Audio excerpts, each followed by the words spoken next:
आज के हमारे जो सेशन है, हम लोग आज फिर एक थ्योरी देखने वाले हैं। एक नया गेम है। तो ऐसा अभी आपको मैं कुछ क्वेश्चन पूछने वाला हूँ। आपको वो क्वेश्चन के आंसर चैट बॉक्स में लिखने हैं। ऐसा कौन सा गेम है जो पैर से खेला जाता है? मेरा क्वेश्चन है, ऐसा कौन सा गेम है जो पैर पैर के सहारे हम लोग खेलते हैं? Okay, football. ओके, ऐसा कौन सा गेम है जो हम लोग हाथ का इस्तेमाल करके, अपने हैंड्स का इस्तेमाल करते करके खेलते हैं? ओके, बराबर है। सबसे पहले पैर से खेलते हैं वो फुटबॉल है, हाथ से खेलते हैं वो हैंडबॉल है। ठीक है। और कौन सा गेम है जो हम लोग हाथ से, मतलब हैंड का यूज करके खेलते हैं? एक तो हैंडबॉल हो गया, और कौन सा गेम है? Okay, rugby, volleyball, throw ball, right. Basketball, yes, badminton, right right. बहुत सारे आंसर आ रहे हैं। ठीक है ठीक है। अभी आप मुझको इस ऐसा कोई गेम बताओ जो गेम हम लोग खेलने के लिए हम लोग, मतलब फुटबॉल के स्किल्स यूज करते हैं, हैंडबॉल के स्किल यूज करते हैं, बास्केटबॉल के स्किल यूज करते हैं, रग्बी के स्किल यूज करते हैं। ऐसा कोई गेम आपको मालूम रहेगा तो आप उस गेम का नाम चैट बॉक्स में लिख सकते हो। देखो, क्योंकि फुटबॉल खेलने के टाइम हम लोग फुटबॉल में गोल कैसे करते हैं? पैर से गोल करते हैं, बराबर है, किक मारते हैं उसको। हम लोग हैंडबॉल, बास्केटबॉल में गोल करने के लिए क्या करते हैं? हम लोग हाथ का इस्तेमाल करते हैं। ठीक है। तो ऐसा कौन सा गेम है, वो गेम खेलने के लिए हम लोग को किक भी, मतलब गोल करने के लिए किक भी मारनी पड़ती है, हम लोग को हैंडबॉल के जैसा शूट भी करना पड़ता है, और बास्केटबॉल की जैसा सामने रिंग में बॉल भी डालना पड़ता है। गेम आपको मालूम रहेगा तो उस गेम का नाम लिखो। सॉकर, नेटबॉल, ये गेम नहीं है। उसमें सिर्फ एक तो हाथ से हम लोग, नेटबॉल रहेगा तो हम लोग हाथ से ही गोल कर सकते हैं, पैर से गोल नहीं कर सकते, मतलब किक मार के गोल नहीं कर सकते। यदि हम लोग फुटबॉल, सॉकर खेल रहे हैं तो हम लोग क्या करेंगे? हाथ से गोल नहीं कर सकते। लेकिन ऐसा कौन सा गेम आपको मालूम है जिस गेम में हम लोग हाथ से भी गोल कर सकते हैं और पैर से भी गोल कर सकते हैं? यस, किसी ने अब एक आंसर दिया, क्रोनम करके। तो हम लोग आज वही गेम के बारे में डिस्कस करने वाले हैं, इंफॉर्मेशन लेने वाले हैं। गेम का नाम है क्रोनम। तो सबसे पहले हम लोग क्या करेंगे? सबसे पहले हम लोग देखने वाले क्रोनम गेम का एक introductory video.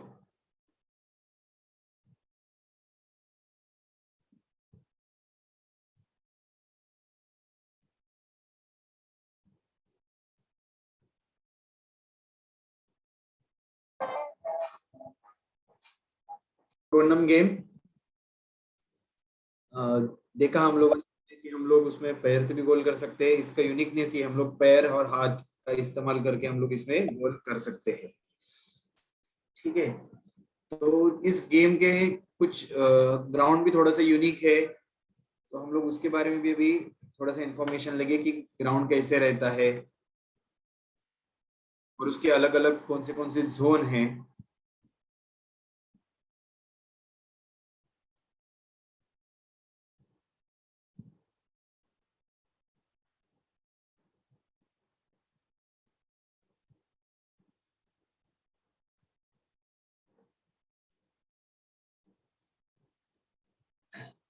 Chrono, Chronom is a game designed for a new generation of athlete.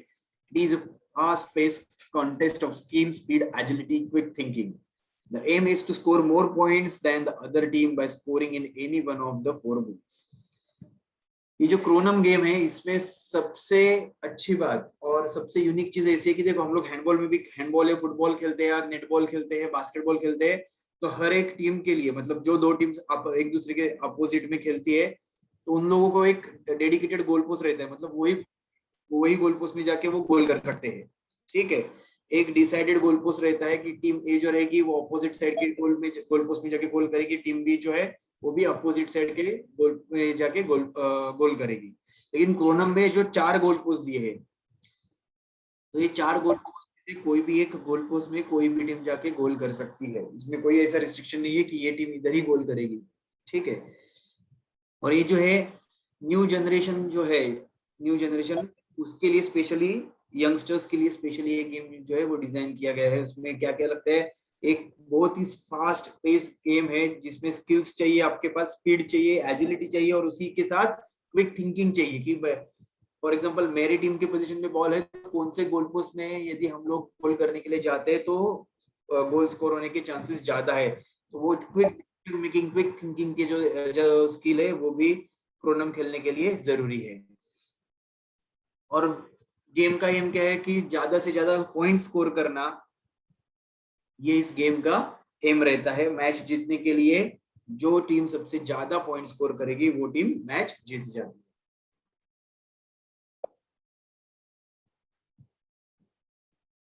ये क्रोनम का गोल फील्ड है, सर्कुलर शेप का फील्ड रहता है जिसमें अलग अलग पार्ट है। वेज जोन रहता है, फ्लेक्स जोन रहता है, गोल जोन रहता है, प्राइम रिंग रहती है, प्योट रहती है।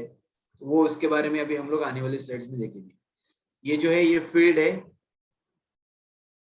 50 यार्ड डायमीटर सर्कुलर फील्ड। ये जो फील्ड रहती है वो कितनी रहती है, 50 यार्ड डायमीटर की सर्कुलर फील्ड रहती है। डिवाइडेड इनटू क्वाड्रेंट्स, क्वाड्रेंट्स में इसको डिवाइड किया जाता है, 4 पार्ट में इसको डिवाइड किया जाता है। देखो आप यहाँ पे देख रहे हो कि ये देखो ये वाला एक लाइन है और एक वाला लाइन है। ये जो दो लाइन है, ये दो लाइन की वजह से ये जो पूरा कोर्ट है वो 4 हिस्सों में, 4 पार्ट में, 4 क्वाड्रेंट्स में डिवाइड हो चुका है। 1 गोल इन ईच क्वाड्रेंट, हर एक क्वाड्रेंट में एक एक गोल पोस्ट है। देखो यहाँ पे डी जोन दिख रहा है ना, यहाँ पे एक एक गोल पोस्ट रहता है। प्राइम रिंग एंड प्योट, ये जो अंदर का छोटा सर्कल दिख रहा है उसको कहते हैं प्योट रिंग, और वो ये बाहर वाला जो है उसको कहते हैं prime ring. The pivot is a 1 yard radius circle in the centre of the field. Pivot जो रहता है सेंटर, मतलब सबसे इनर पार्ट वाला जो सर्कल रहता है उसको प्योट रिंग कहते हैं। The prime ring is the larger 8 yard radius circle surrounding the pivot. और प्राइम रिंग किसको कहते हैं, जो रिंग प्योट रिंग के बाहर रहती है उसको कहते हैं प्राइम रिंग।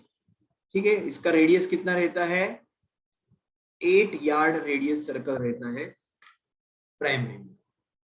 उसके बाद में आता है, हम लोग अभी कोर्ट, जो क्रोनम का कोर्ट है उसके बारे में डिस्कस कर रहे हैं। सबसे पहले हम लोगों ने देखा था कि कोर्ट जो है वो 4 क्वाड्रेंट्स में, 4 क्वाड्रेंट्स रहते हैं, डिवाइडेड इनटू 4 क्वाड्रेंट्स। उसके बाद में हम लोगों ने प्योट रिंग मतलब इनर सर्कल जो है उसको प्योट रिंग कहते हैं, और उसके सराउंडिंग में और एक सर्कल ड्रॉ किया रहता है उसको कहते हैं प्राइम रिंग। प्योट रिंग जो रहती है 1 यार्ड रेडियस सर्कल रहता है, और प्राइम रिंग जो रहती है वो 8 यार्ड रेडियस सर्कल रहता है। अभी हम लोग देख रहे हैं फ्लेक्स जोन, येलो कलर में मार्क किया हुआ ये जो जोन है, जिसको थोड़ा सा प्लस के साइन जैसा दिख रहा है हम लोगों को, वो कहते हैं flex zone. Area bounded by the outer boundary ring, prime ring and wedge zone lines. Flex zone किसको कहते हैं कि ये जो हमारा आउटर सर्कल जो है उसको टच होने वाली जो लाइंस है, उसी के साथ वेज जोन को भी ये लाइंस टच रहती है, प्राइम रिंग को भी ये लाइन टच रहती है, तो इसको कहते हैं फ्लेक्स जोन। ये जो प्लस वाला साइन है इसको कहते हैं फ्लेक्स जोन। जो येलो कलर में मार्क किया हुआ एरिया है वो फ्लेक्स जोन। इसके बाद में है वेज जोन्स। ये जो 4 क्वाड्रेंट आपको दिख रहे हैं, तो ये जो है इनको कहते हैं वेज जोन, जो ब्लू येलो कलर में मार्क किए गए हैं, ठीक है, ब्लू कलर के लाइन से। और area bounded by the perpendicular lines, wedge points where the lines meet is 18 yards from the goal। ये देखो यहाँ पे है वेज पॉइंट, और 8 यार्ड्स गोल से, गोल पोस्ट जो है, गोल पॉइंट जो है, यहाँ पे गोल पॉइंट रहता है एग्जैक्टली यहाँ से 18 यार्ड के ऊपर ये वेज पॉइंट रहता है, जहां पे ये दो लाइंस एक दूसरे को मिलती है। तो ये हो गया वेज जोन। उसके बाद में है goal zone, semi circular area 5 yard radius surrounding goals. ये 5 यार्ड रेडियस की जो सेमी सर्कल दिख रहे हैं, हाफ सर्कल बोल सकते हैं हम लोग उसको, जो येलो कलर से मार्क किए गए हैं उसको कहते हैं गोल जोन। ठीक है, और क्रोनम का गोल पोस्ट जो है ना वो भी एक थोड़ा सा यूनिक है। बाकी हम लोगों ने हैंडबॉल का गोल पोस्ट देखा है या फुटबॉल का गोल पोस्ट देखा होगा, तो वो कैसे रहता है, सिर्फ उसमें रिंग्स नहीं रहती है ऊपर। ठीक है, तो लेकिन जो क्रोनम का गोल पोस्ट है वो रेक्टेंगुलर शेप, प्लस उसी के साथ क्या है, उसके ऊपर टॉप में 5 क्राउन रिंग्स रहते हैं, मतलब 5 रिंग रहते हैं उसको क्राउन कहा जाता है। तो ये जो गोल पोस्ट का जो डायमेंशन रहता है वो कैसे रहता है, main part of the goal the chamber, मतलब चेम्बर किसको कहते हैं, ये जो रेक्टेंगुलर पार्ट है यहाँ पे इसको कहते हैं chamber, is 16 by 8 feet, 16 feet by 8 feet का चेम्बर रहता है। On top is the crown with 5 rings 2 foot in diameter, और ये जो ऊपर के जो रिंग्स जो है 2 फीट डायमीटर्स के रहते हैं, 5 रिंग्स रहते हैं जिनको क्राउन कहा जाता है।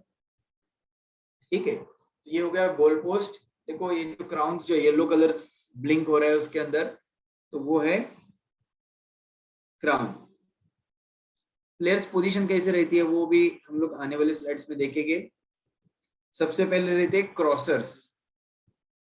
इसमें जो प्लेयर्स की पोजीशन असाइन किए गए हैं क्रॉसर, रेंजर्स और वेज बैक। तो सबसे पहले हम लोग डिस्कस करेंगे क्रॉसर के बारे में।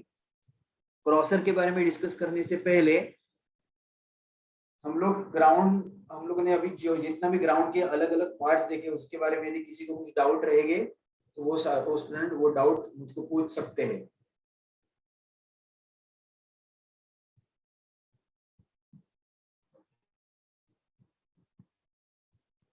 गुड।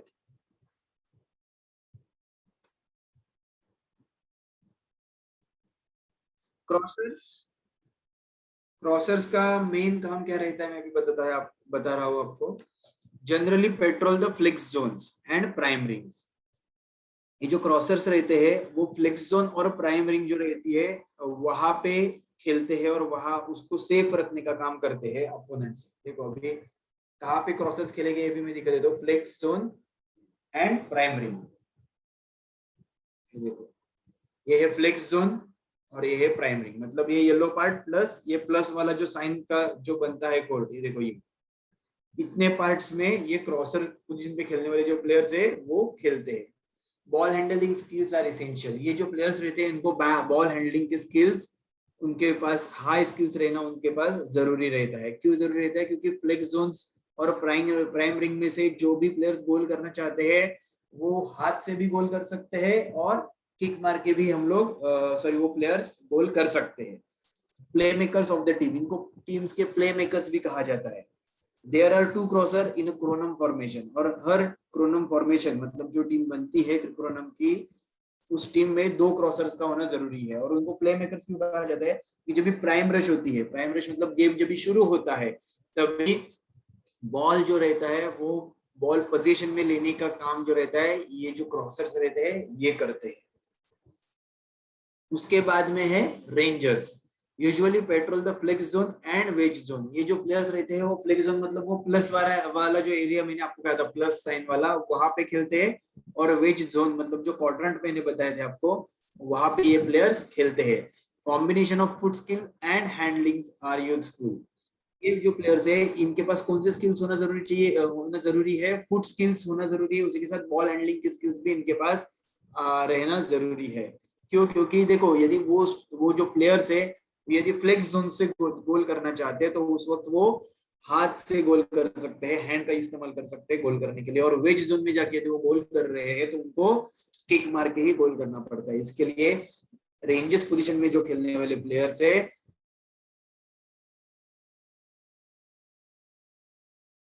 Essential for ranger. ये जो रेंजर पोजीशन में खेलने वाले प्लेयर्स हैं उनके पास कौन से 2 स्किल्स होना जरूरी है, एक तो स्पीड रहना जरूरी है उनके साथ, उसी के साथ एजिलिटी रहना भी जरूरी है। There are 4 rangers in Cronum formation. Cronum के फॉर्मेशन में रेंजर्स पोजीशन पे कम से कम 4 प्लेयर्स होना टीम में जरूरी है।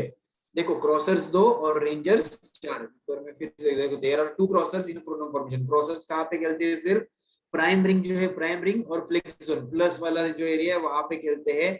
ये जो रेंजर्स जो रहते हैं वो कहाँ पे खेलते हैं, फ्लेक्स जोन प्लस वाला एरिया, और जो क्वाड्रेंट दिया है वो क्वाड्रेंट में ये प्लेयर्स खेल सकते हैं रेंजर्स। ठीक है, 4 रेंजर्स टीम में होना जरूरी है, 2 क्रॉसर्स होना जरूरी है। इसके बाद में है wedge back. Wedge back position क्या रहती है, the last line of defence in Cronum team. Cronum team में जो डिफेंस की लास्ट लाइन रहती है उनको वेज बैक कहा जाता है। Quick reflexes are essential on defence. Quick reflexes दिखाना वहां पे, मतलब ये स्किल उनके पास होना जरूरी है डिफेंसर के पास, वेज बैक के पास। Wedge backs will often score from the goal zone और wedge when the team is on offence. ये जो वेज बैक रहते हैं वो डिफेंस के साथ उनको अटैक मतलब ऑफेंस का स्किल भी उनके पास रहना जरूरी है। जब ये टीम अटैक पे रहती है तो ये कहाँ से गोल करते हैं, गोल जोन में एंट्री करके ये लोग गोल करते हैं, नहीं तो वेज जोन से ये लोग, ये जो प्लेयर्स है ये गोल करते हैं। वेज जोन मतलब मैंने कहा था आपको कौन सा, क्वाड्रेंट वाला जो जोन रहता है वो वेज जोन। गोल मतलब semi circular area.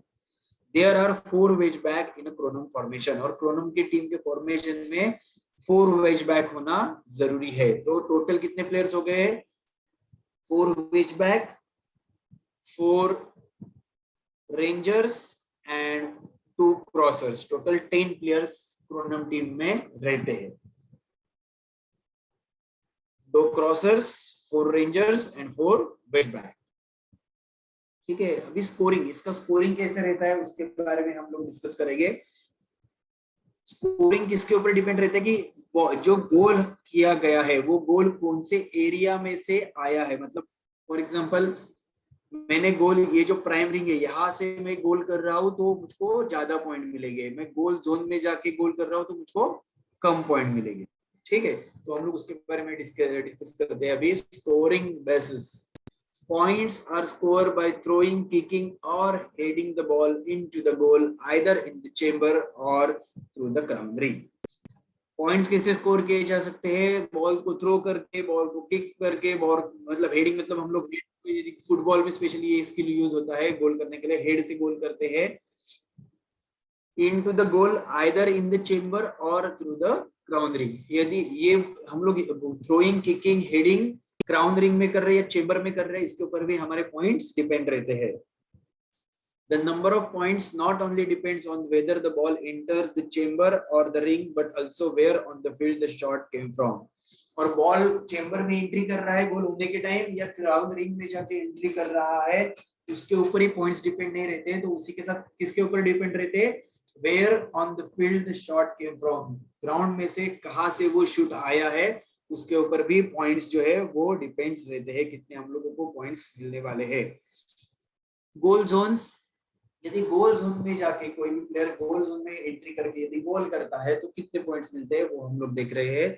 In the goal zone scoring in the chamber counts as 1 point. चेंबर मतलब जो रेक्टेंगुलर शेप का एरिया है वहां पे यदि गोल जोन में जाके हम लोग गोल स्कोर करते हैं तो 1 पॉइंट मिलता है, सिर्फ 1 पॉइंट मिलता है। Through the crown ring counts as 2 points. और हम कोई भी प्लेयर गोल जोन में जाके जो क्राउन रिंग से ऊपर गोल पोस्ट के ऊपर जो 5 रिंग लगे रहते हैं उसमें से कोई भी एक रिंग में गोल जो है करता है तो उसको 2 पॉइंट्स मिलते हैं। तो गोल जोन में यदि हम लोग जाके या प्लेयर एंट्री करके गोल कर रहा है, चेंबर में गोल कर रहा है तो उसको 1 पॉइंट मिलेंगे, और क्राउन रिंग जो है उसके अंदर यदि बॉल एंट्री हो रहा है तो 2 पॉइंट्स मिलेंगे। उसके बाद में है वेज जोन। यदि कोई प्लेयर वेज जोन से गोल स्कोर करता है तो उसके लिए कितने पॉइंट्स मिलेंगे, scoring in the chamber from the wedge zone is worth 2 points. यदि हम लोग यदि कोई प्लेयर जो है वो वेज जोन से गोल स्कोर करता है और वो गोल चेंबर में जाता है, चेंबर मतलब रेक्टेंगुलर साइज रेक्टेंगुलर शेप का जो एरिया रहता है उसमें बॉल एंटर होता है तो 2 पॉइंट्स मिलते हैं। Through the crown ring count as 4 points. और वेज जोन में से गोल करने के बाद वो जो बॉल है गोल पोस्ट में क्राउन रिंग से एंट्री करता है तो उस वक्त कितने पॉइंट्स मिलते हैं टीम को, 4 पॉइंट्स मिलते हैं। फ्लेक्स जोन से स्कोर करने के बाद कितने पॉइंट्स मिलते हैं वो अभी डिस्कस करेंगे। Scoring in the chamber from the flex zone is worth 2 points. हम लोग यदि प्लेयर जो है वो फ्लेक्स जोन से गोल कर रहा है और वो चेंबर में मतलब रेक्टेंगुलर शेप के एरिया में बॉल एंटर हो रहा है तो 2 पॉइंट्स मिलेंगे। Through the crown rings count as 4 point. और क्राउन रिंग जो है उसके अंदर यदि बॉल एंटर होके गोल हो रहा है तो 4 पॉइंट्स। ठीक है, तो वेज जोन और फ्लेक्स जोन से जो पॉइंट्स मिलते हैं वो सेम है, इसका मतलब। अभी प्राइम रिंग और उसको कहते हैं और एक कहते हैं लॉन्ग रिंग से यदि हम गोल कर रहे हैं ये देखो अभी ये जो येलो कलर का एरिया आपको दिख रहा है यहाँ पे, यहाँ से आप व्हाइट एरिया में जो गोल जोन है या गोल पोस्ट है वहां पे आप गोल स्कोर करते हो, इसको कहते हैं लॉन्ग रेंज से गोल स्कोर करना। येलो पार्ट में से व्हाइट पार्ट में यदि आप गोल स्कोर कर रहे हैं तो उस वक्त आपको कितने पॉइंट्स मिलेंगे वो अभी बताने जा रहा हूं मैं।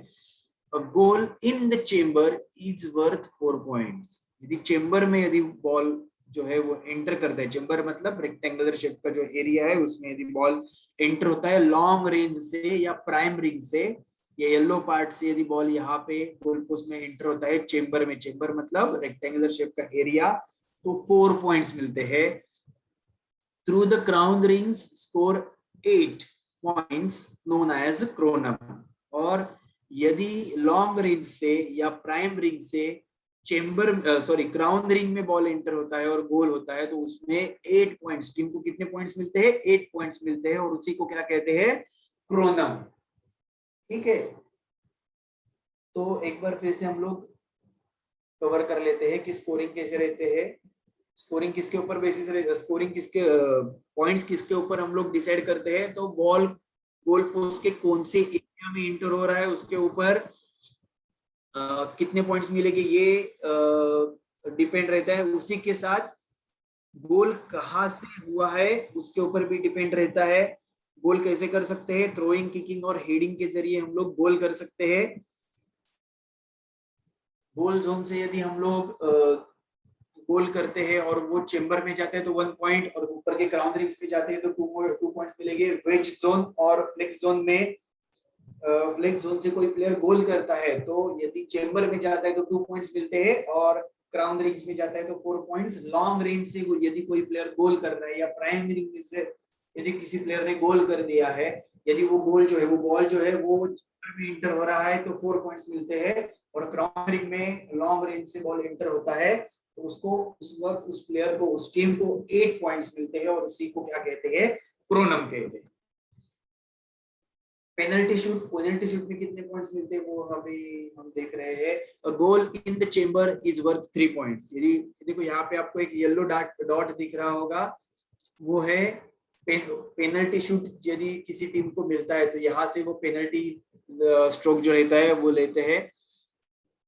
पेनल्टी स्ट्रोक जो भी लेता है कोई भी प्लेयर, और गोल जो है या बॉल जो है वो गोल पोस्ट में चेंबर में एंटर होता है तो उनको 3 पॉइंट्स मिलते हैं। और पेनल्टी शूट आउट का बॉल यदि क्राउन रिंग से गोल पोस्ट में एंटर होता है तो उस वक्त उस टीम को 6 पॉइंट मिलते हैं।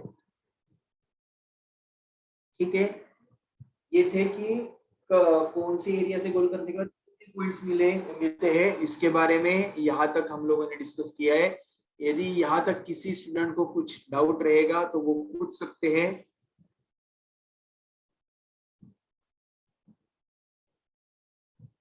ओके, तो हम लोग आगे बढ़ते हैं।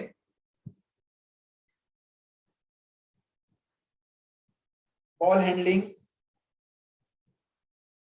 अभी यहां से आगे हम ऐसा करने वाले हैं कि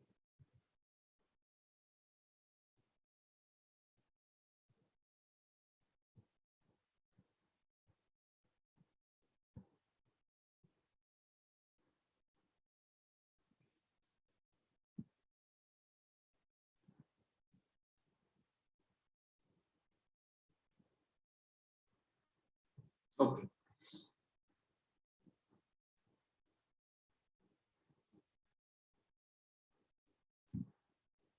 बॉल हैंडलिंग। प्लेयर में control the ball with any part of the body. Ball को कंट्रोल करने के लिए प्लेयर जो है बॉडी मतलब पूरे बॉडी का यूज करके बॉल को कंट्रोल कर सकता है। When controlling the ball with the hands the ball must be dribble every 2 step. Ball जो है हम लोग हाथ से यदि कंट्रोल कर रहे हैं, ठीक है, मतलब हाथ में बॉल लेके यदि हम लोग गेम खेल रहे हैं, क्रोनम खेल रहे हैं, तो उस वक्त हर 2 स्टेप के बाद बॉल को ड्रिबल करना जरूरी है। मतलब बॉल हाथ में रहे और यदि हम लोग 2 से ज्यादा स्टेप रन करते हैं या वॉक करते हैं तो वो फाउल माना जाता है। The exception to this is within the wedge zone. Wedge zone में लेकिन हम हाथ का इस्तेमाल करके बॉल जो है उसको कंट्रोल नहीं कर सकते। प्लेयर, लेकिन ये रूल किसको लागू होता है, कौन से इसमें एप्लीकेबल रहता है? Players on offence may not use their hands to play the ball and the defence may only use them to block shots. Wedge zone में कोई भी प्लेयर हाथ का इस्तेमाल नहीं कर सकता है बॉल को कंट्रोल करने के लिए या खेलने के लिए, लेकिन जो अटैकिंग टीम में से कोई भी प्लेयर जो है वो हाथ का इस्तेमाल नहीं करेगा, हाथ के जरिए ये गेम नहीं खेलेगा। सिर्फ डिफेंडर जो है उनको हाथ से बॉल जो शूट्स आ रहे हैं उनको ब्लॉक करना, उनको रोकना अलाउड है डिफेंडर्स को। तो डिफेंडर्स बॉल को हाथ लगा सकते हैं, लेकिन इस वक्त सिर्फ जो शॉट आ रहे हैं उसको ब्लॉक करने के लिए, उसको रोकने के लिए।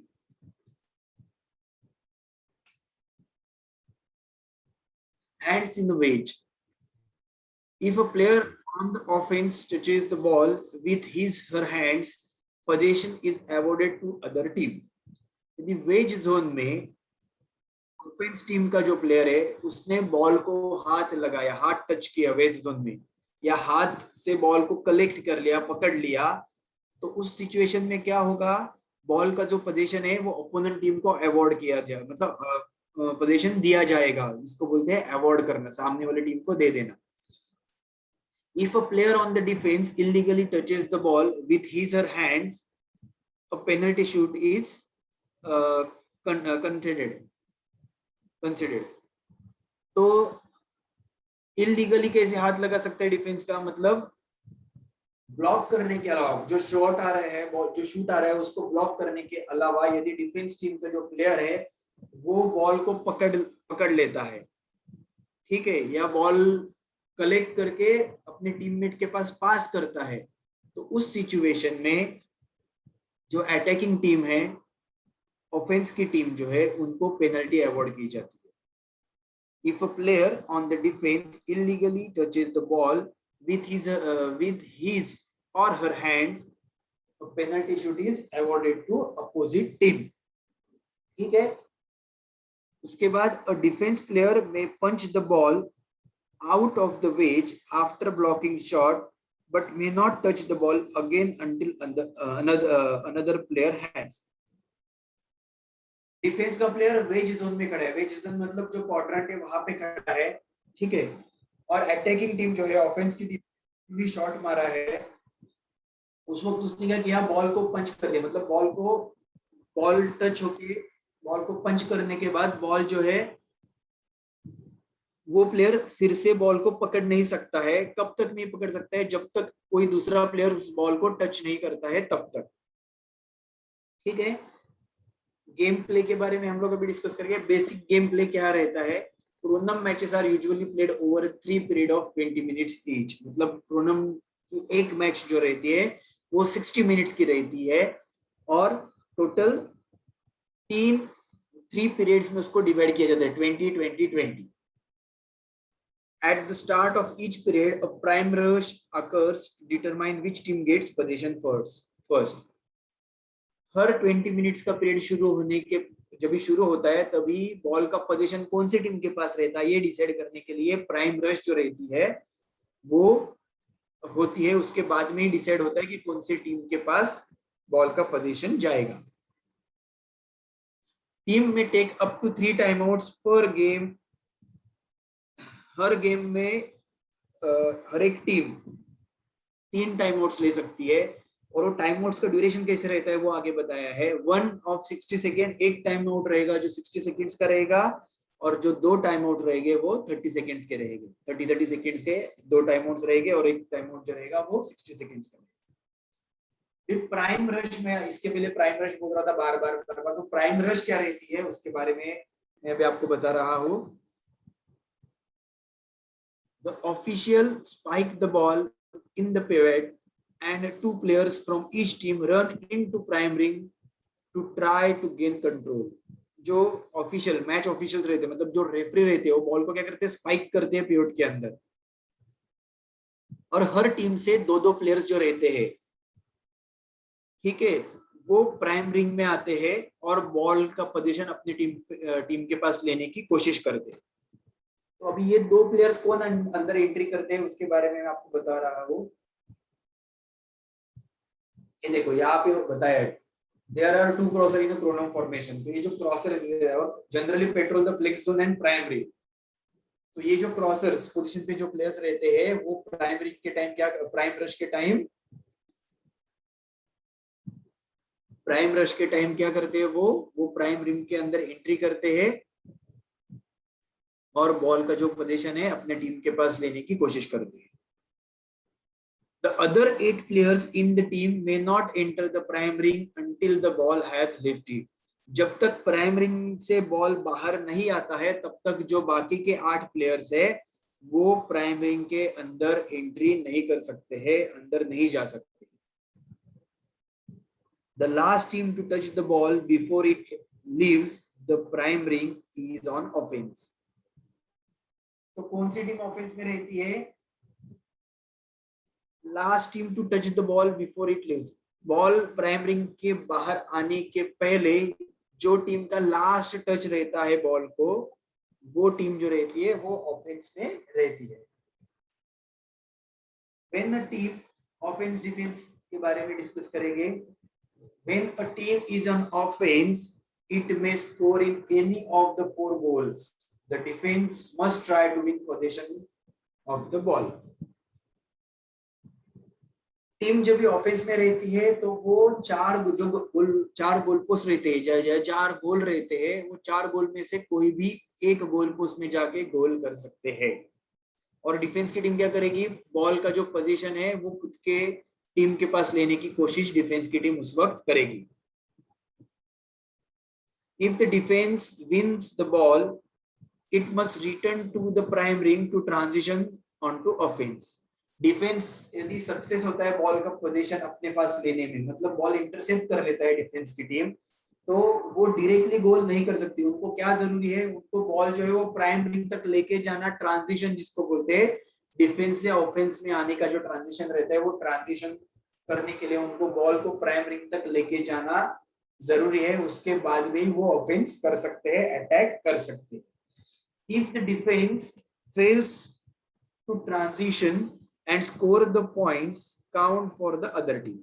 और यदि कोई भी डिफेंस की टीम ट्रांजिशन नहीं करती है, मतलब बॉल जो है डिफेंस की टीम के हाथ में बॉल आ गया, उन्होंने बॉल इंटरसेप्ट कर लिया और उन्होंने प्राइम रिंग में बॉल वो लेके नहीं गए, ट्रांजिशन नहीं किया उन्होंने और गोल स्कोर कर दिया, तो जितने भी पॉइंट स्कोर करेंगे वो अपोनेंट टीम के अकाउंट में जमा जो हो जाएगा, उनके टीम को वो पॉइंट्स दिए जाएंगे. Scoring. If the team on offense score, the opposing team is awarded a free player. ठीक है. गोल होने के बाद अपोजिट टीम जो रहती है उनको फ्री क्लियर दिया जाता है. मतलब वो क्या करेंगे? प्राइम रिंग तक बॉल को लेके जाएंगे, वो कहते हैं free clear. This means they are allowed to pass the ball back to prime ring without interference. मैंने अभी जैसे कहा कि गोल होने के बाद वो क्या करेंगे? बॉल जो है फ्री को मिलेगा प्राइम रिंग तक, वो बॉल जो है डायरेक्टली लेकर जा सकते हैं without any interference of opposite team. The clearing team is therefore now on offense and may attempt to score. और ये जो टीम क्लियरिंग कर रही है वो अभी ऑफेंस में रहेगी और वो गोल करने की कोशिश करेगी. इसमें कॉमन वायलेशंस रहते हैं कुछ. आउट ऑफ बाउंड्स मतलब बॉल बाहर कोर्ट के बाहर चला जाना. ट्रैवलिंग मतलब फॉर एग्जांपल वेज जोन में जाके जब भी जा रहा है बॉल तो वेज जोन में जाके मैंने हाथ से खेल दिया, तो वो जो ट्रैवलिंग रहता है बॉल का, या बॉल ड्रिबल करने के टाइम मैंने हर 2 स्टेप के बाद बॉल को ड्रिबल नहीं किया, उसको कहते हैं ट्रैवलिंग. उसमें कुछ फाउल्स रहते हैं तो वो भी ट्रैवलिंग के फाउल्स रहते हैं. उसमें हैंड्स इन अ वेज, जब भी ऑफेंस की टीम है और वो ऑफेंस की टीम वेज जोन में हाथ का कोई इस्तेमाल करती है तो 3 seconds in a goal zone. A player on offense may not remain in the goal zone for more than 3 seconds while the ball is in that quadrant. जो क्वाड्रेंट में बॉल है उस क्वाड्रेंट में ऑफेंस टीम का player 3 second से ज्यादा गोल zone में नहीं रुक सकता है. ठीक है. शूटिंग फाउल्स क्या क्या रहते हैं? जो पेनल्टी, यदि ऐसे शूटिंग फाउल्स है जो फाउल्स होने के बाद पेनल्टी अवॉर्ड की जाती है. Interfering with the shooter. Shooter में शूटिंग करने के टाइम शूटर जो है उसके अंदर इंटरफेयर करना इलीगल वे से. Hands in a wedge. Wedge में डिफेंस टीम ने हाथ का इस्तेमाल करना. रैपिंग करके एक फाउल रहता है, फाउल इन अ गोल जोन, डिफेंस की तरफ से गोल जोन में कुछ फाउल्स होते हैं, तो any foul in the last 2 minutes of the game, game के लास्ट 2 मिनट्स में कोई भी फाउल होता है तो उसको पेनल्टी शूट में कन्वर्ट किया जाता है।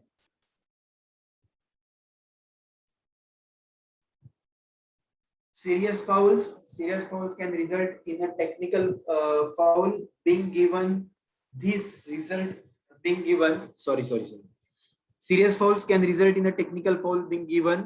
This result in a penalty shoot, and the faulted team retain the ball after the shoot.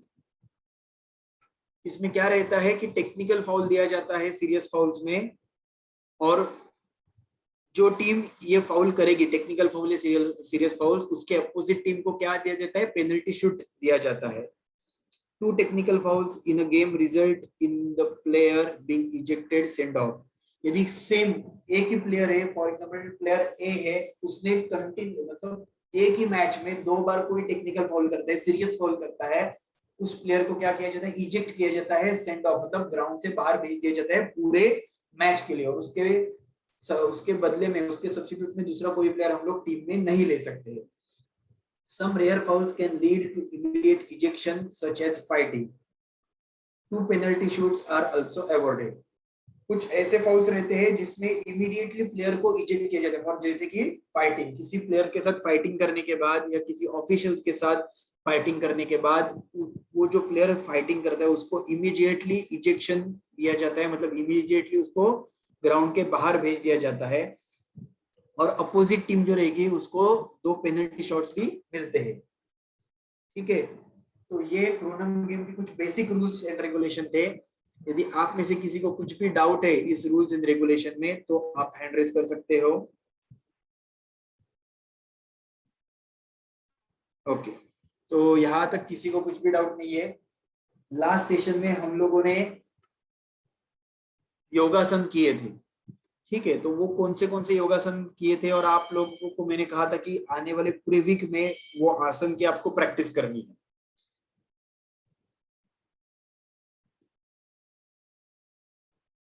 Okay, तो आप में से ऐसे कितने स्टूडेंट हैं जिन्होंने पूरे वीक में जो मैंने कहा था योगासन की प्रैक्टिस करने के लिए वो प्रैक्टिस की है?